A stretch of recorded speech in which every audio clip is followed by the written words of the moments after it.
검찰에서 특검에 이어 수사를 계속하도록 하는 것이 바람직하다고 판단하였습니다. 야3당은 황교안 권한대행에 대한 탄핵 소추안 발의에 합의했습니다. 황대행의 이 같은 직무유기와 권한 남용에 대해서 법적 조치도 고려할 것입니다. 황교안 대행은 역사의 죄인으로 기록될 것입니다.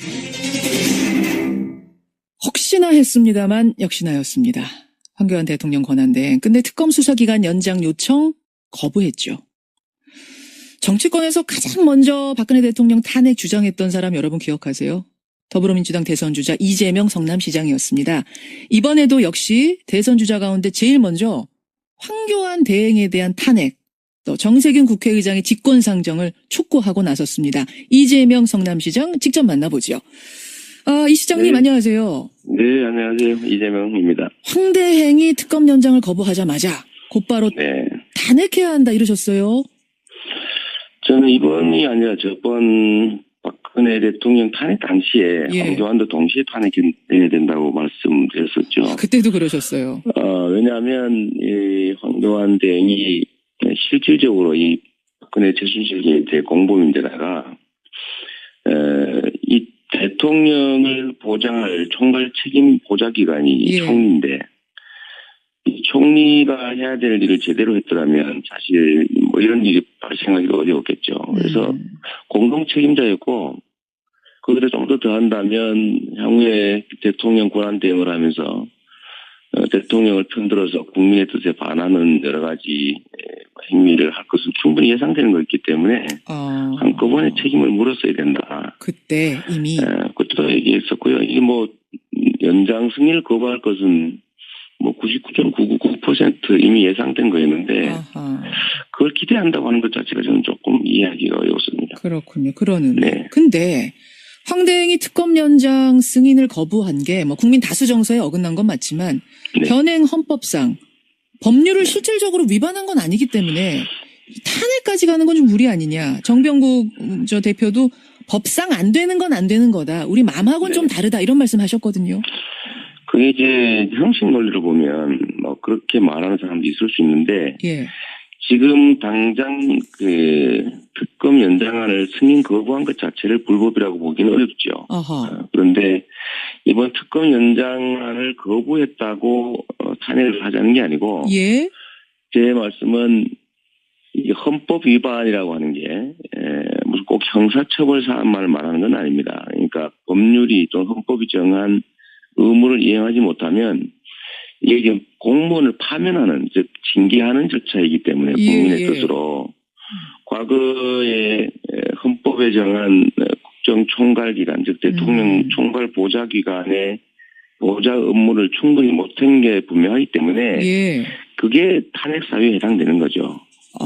그렇기 때문에 탄핵을 할 법적 근거도 충분하다고 보시는 거예요. 그러면 네, 이 시장님. 이미 탄핵 근거는 만들어져 있는데 그걸 안 하고 있던 와중에 국민의 뜻에 어긋나는 행위를 추가했으니까 그건 정상 참작 사유고 과거에 이미 탄핵 사유는 만들어져 있다. 그런 박근혜 대통령 탄핵 소추할 때 이미 황교안 총리도 탄핵이 됐었어야 마땅하다. 같이 소추됐었어야 마땅하다. 이 말씀. 네, 공범이고 보좌 업무를 충실히 못한 형식적 요건도 이미 갖추었으니까. 근데 네. 황 대행을 탄핵한다면 지금 대통령 자격으로 탄핵하는 겁니까? 국무총리 자격으로 탄핵하는 겁니까? 왜냐하면 대통령 자격이 된다면 국회에서 3분의 2가 찬성을 해야 되고 국무총리면 3분의 1이 돼야 되고 이게 아주 다르거든요. 네, 그런 주장하는 분이 계신 것 같은데 형식 논리적으로 이건 대행할 뿐이고 그 총리는 총리일 뿐이죠. 총리를 탄핵하면 총리가 없어진 거고 그러면 대통령의 권한 대행을 부총리가 대행하는 거지 총리의 대행을 대행하는 건 아닙니다. 예. 논리적으로 명확하죠. 그래서 총리 자격으로 탄핵을 하면 충분합니다. 알겠습니다. 그러면 권한 대행이 또 나오는데 괜찮을까요? 너무 혼란스러워지는 건 아니냐 염려하시는 분도 계시는데. 권한 대행의 대행은 아니고 대행을 하는 선순위자가 사라진 정도에 불과하죠.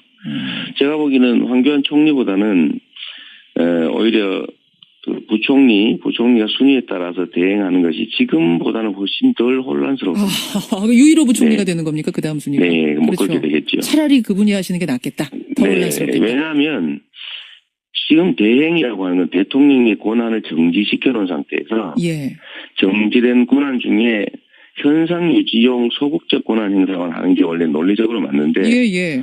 황 대행이 지금 대통령 흉내를 내고 있지 않습니까? 흉내를 내고 있어서. 네. 유일호 권한을 부총리는 흉내 안 내실까요? 제가 보기에는 좀 차이가 있을 겁니다. 알겠습니다. 네네. 알겠습니다.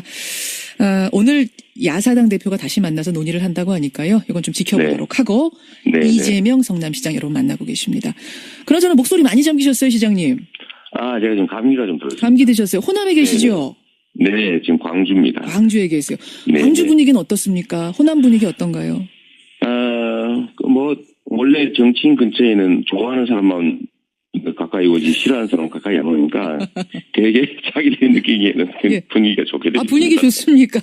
네네. 사실은 이제 호남은 상당히 전략적으로 투표를 하는 곳이거든요. 네, 뭐 그렇다고 합니다. 그렇죠. 보통. 그래서 1위인 문재인 후보가 안 된다고 생각하는 이제 투표자가 있다면 네. 2위인 안희정 후보를 전략적으로 밀지 않겠느냐. 그래서 3위인 이재명 시장은 좀 불리할 거다라는 이런 분석도 나오는데 어떻게 보세요?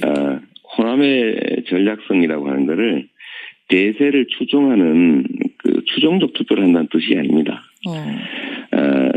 필요한 사람 중에서 누가 더 나을까, 누가 더 가능성이 높을까를 생각하는데 제가 보기에는 호남 민심이 바라는 거는 이 나라의 진짜 변화입니다. 그러니까 단순한 정권 담당자의 교체가 아니라 예. 제대로 된 정권 교체.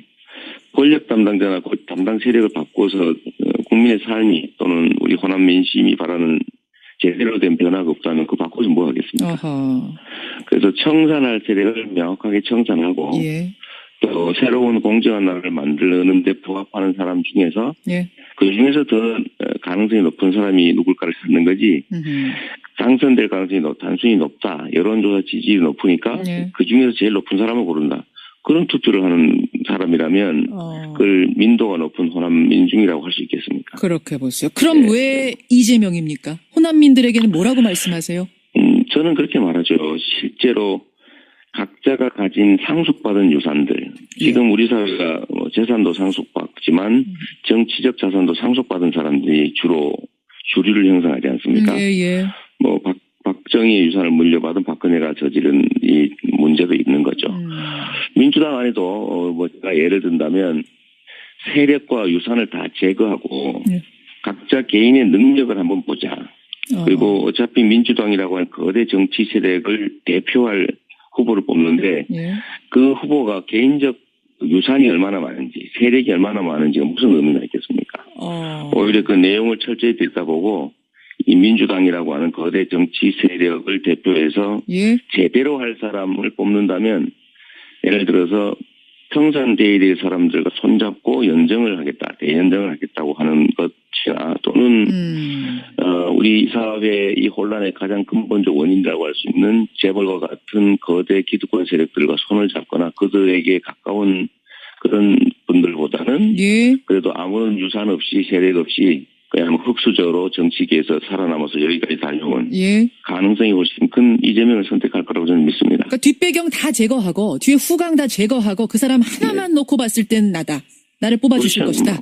그래서 지금 기초단체장인데도 여기까지 우리 국민들이 불러주신 거죠. 1위 하실 수 있을 것 같으세요? 호남에서 사실 경선 처음이 열리는데. 저는 1위든 2위든 최종적으로는 제가 1위 할 거라고 봅니다. 최종적으로는 1위.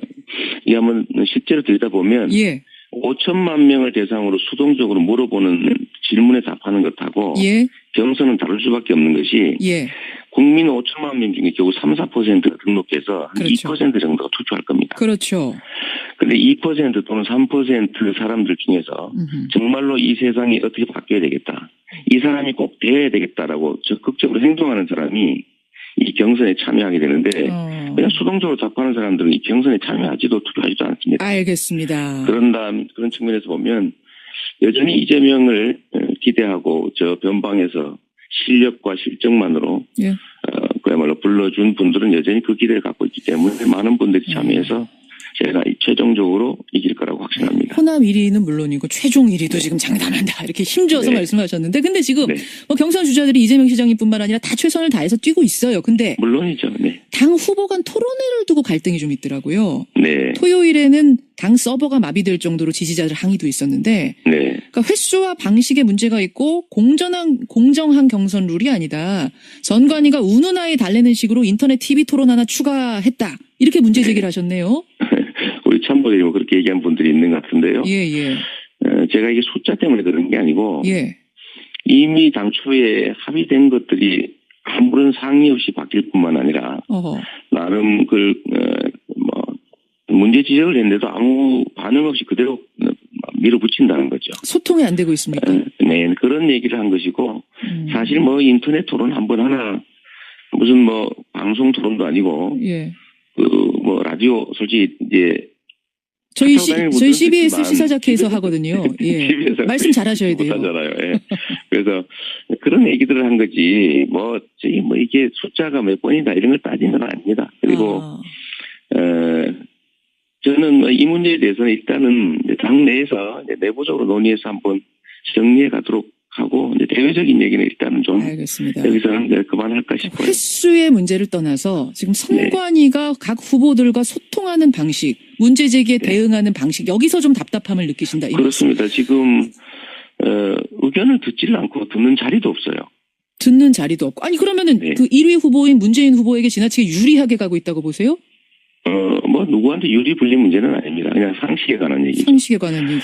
그리고 저는 지금 이 탄핵에 집중할 때라는 거 동의합니다. 예. 동의하고 다만 그걸 핑계로 다른 결정을 하면 안 되는 거죠. 국민들이 모르는 게 아닙니다. 알겠습니다. 만약에 선거운동을 하는 게 탄핵에 집중하는데 방해가 된다고 하면 다른 선거운동 예를 들면 녹화 방송에 나가거나 각종 선거운동을 다 하고 있는데 그중에서 후보 간 토론은 안 된다.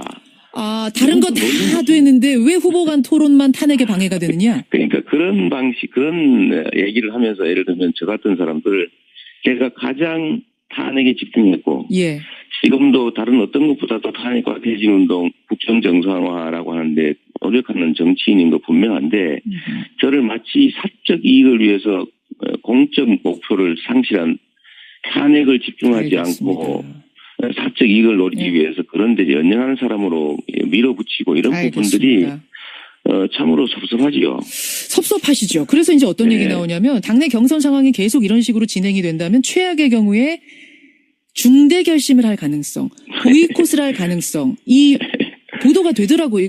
고려해 있습니까? 그러지 않습니다. 저야 민주당 안에 하나의 팀으로 참여하는 거고 그 과정에서 약간의 섭섭한 점이 있더라도 그걸 내부적으로 해결하고 가야 되고 그렇다고 해서 제가 그 정권 격차의 대의라고 하는 것을 버릴 수는 없습니다. 제가 그걸 위해서 제가 대통령이 되기 위해서 나를 노력하는 사람이 아니라 이 사회를 공정하게 바꾸는데 대통령이 가진 권한이 필요해서 이 경기에 참여했고 그런데 그 대통령이 권한을 갖는 것보다는 정권 교체가 더 큰 가치인데 거기에 훼손을 줄 수는 없는 겁니다. 중대 결심이란 말은 이건 너무 지나친 과잉 해석이다. 참모들 중에 일부 아마 하나의 그런 얘기하는 분이 있을 수도 있는데 그건 또 하지 말라고 제가 얘기해놨습니다. 7002님이요. 이재명 시장이 감기 조심하세요. 지지자가 문자 주셨는데 감기 조심하시고요. 목소리 관리 잘하시고요. 오늘 고맙습니다. 네, 감사합니다. 이재명 성남시장이었습니다.